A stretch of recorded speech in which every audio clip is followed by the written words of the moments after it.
situation.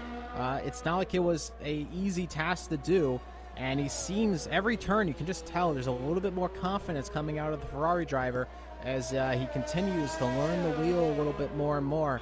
And we'll see if he can get a good time on the board and possibly put himself into the top 10.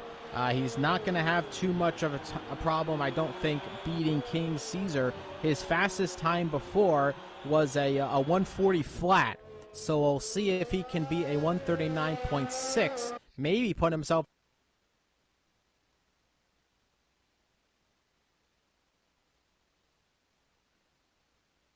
that time. Make it a little bit more difficult for the red Ferrari. Yeah, and Ferraris currently are... Go ahead. No, it's okay. Go ahead. Yeah, no, good. Ferraris are actually having a pretty good season in the second half. The last few races, they moved up, and I think it was the last 4 races, they moved up from 6th place all the way up to 3rd place in the Constructors today. So if they can keep on that trajectory, definitely going to be a good end of the season here for Ferrari. A racing team that I always find in leagues, I don't know why, but like Mercedes and Ferrari, just whenever I'm in a league race, just like they're always terrible. I don't know why. I don't want to be mean, but like I always find like the worst drivers get thrown in the great cars. Like the Mercedes and the Ferrari teams always seem to stink. And I don't know why, but nonetheless, it seems that Ferrari's doing well this season, and we'll see if Chief Chris can put himself into the top 10 and bring a little bit more pride to the prancing horse there in a very nice red, black, and white livery helmet. And he's back on the power out. Ooh, a little bit of contact on the wall, but it looks like he kept it okay. I don't think he picked up any damage. And he's back on the power early, coming around the final turn. This actually was looking to be a pretty decent lap, but unfortunately, it's not going to be enough to make it into the next session. Chief Chris only goes 11th fastest with a 140.8. And that wall contact may have been what mattered the most in that situation. And it looks like somebody went into the wall over there. I don't know who that was. It might have been Ricky Starr in the Mercedes, it looked like possibly. I saw it was a black car, I think, in front of him. But nonetheless, he is in 5th fastest, and I don't think he's going to be too unhappy. But if he did crash, he will not be able to participate into the next session. So we'll have to wait and see. Nonetheless, we're at the end of qualifying. I do believe there's only two drivers who are setting times, and they're both in the top 10. So thankfully, they can be nice and happy and that they are going to be making it into the next session. There you go, your top 10. Hayden, Cobalt, Walker, Knight, Ricky Starr, Purple Catfish, Sohan, Owen Wilson, J.C., and Brogan Morris YT.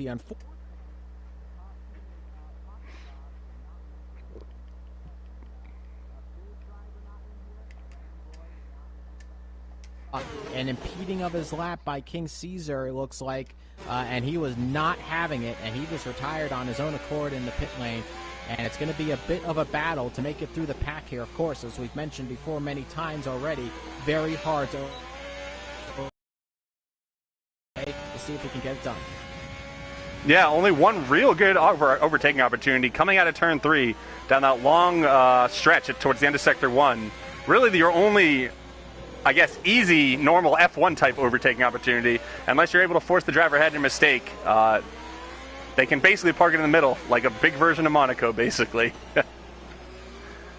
So that is it for qualifying 2, and it's time to go into the top 10 shootout here in pole for the battle for pole position. Again, thank you so much for joining us live right now. My name is Iris Hurwitz. I am joined by 1819 Dogs, or Austin, whichever you prefer. And we are getting ready for Q3 for the Singapore Grand Prix live coverage of round number 16 of 22 in the season. And Vapor Hayden has gone fastest in the session with a 135.483, and Cobalt in second. It's looking pretty good for the Vapor drivers right now, maybe looking at a 1-2. Of course, they're not on the same team in terms of the on-track teams, but in terms of esports teams, the Vapor drivers will be very happy to be next to each other, I think, on track. And Walker, only his 3rd race on the wheel up in P3. Definitely a very good performance from him. Let's see if he can capitalize, continue to improve in Q3, maybe steal away a pole. And here we are, ladies and gentlemen, moving up into the last session. That is 12 minutes of nonstop action. Tires are not a concern here. The only concern is you, the wheel, and the time you will set. Hopefully you don't hit a wall, and you can get yourself with an amazing time on the board. Is it going to be enough, though, for pole position here today? Let's get set and ready. It's time for Q3, and we can see already some drivers getting ready. A Mercedes is ready. A Ferrari is ready of Sohan Matthew. Who's the driver out first? I believe it might be Purple Catfish again, who is out on track first, and I'm trying to see who. No, it is it is one of the Williams. It is Walker who is going out first on track in the Williams. And he did cut a bit of the lane right there in the pit lane, and he's got to be careful there not to do that too often. You can pick up penalties if you cross the pit lane line before the actual exit of the pit lane. So do be careful not to do that. But Walker is going to lead us away right now for the start of Q3. Austin, any predictions as we get ready for the start of the Q3 session? Who are you predicting to go fastest here today? I think the obvious choice so far from what we're seeing is the Vapor drivers of Cobalt and Hayden. Definitely, probably going to be the fastest. Hayden a little rusty, so I feel like Cobalt will be able to pull it together here. But Walker may be a surprise, may be able to set a good time here. Also, I want to make comment on JST. I don't believe he's made a Q3 session all year. So I want to congratulate JST and the Williams, making it into Q3 for the first time all year. If he can get a decent time on the board here, maybe steal an 8th or 7th place position, that'd be very good for the Williams team, as they've been struggling a little bit with points. Well, at the moment, it's not looking too good for JST because he's had a moment in the, off-road here, and he's doing a little bit of a Austin Powers Zamboni back and forth, and he has gotten himself back on track, and hopefully he doesn't have another excursion like that. But congratulations to JST in the Q3. Williams looking really strong here today in qualifying. And we'll see how they line up on the grid. I do want to mention, Vapor Hayden has mentioned in the chat, he is not part of Vapor anymore. I do apologize. I'll make sure to send him the £5 later on in the day. Maybe we can finally change his name for him. But nonetheless, I've raced with Hayden before myself in a league a million years ago.